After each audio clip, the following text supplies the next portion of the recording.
Bij het waar van Joert zul je het net zeggen, maar de toeristische sector had deze simmer een topje gedraaid.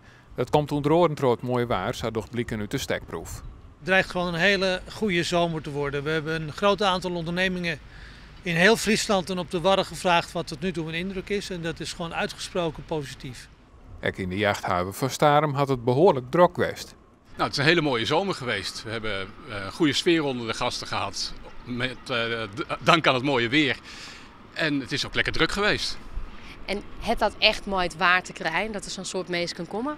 Nou, dat is moeilijk te zeggen. Het is altijd wel druk in de zomer, maar je ziet wel nu het weer wat minder is geworden, dat de bezoekersaantallen ook al flink inzakken. Alle sectoren hadden goed dien deze zomer: hotels, restaurants, jachthavens en campings.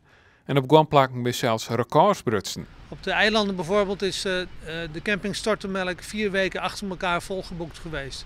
Nou, die is in de zomer natuurlijk altijd druk, maar dit is vrij uniek.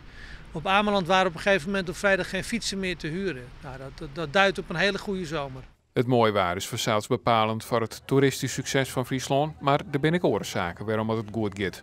Mensen moeten hier ook een product krijgen waar ze veel plezier aan hebben. Nou, en dat is gewoon in de zomer dus zoveel georganiseerd door de hele provincie op het vasteland en de Wadden.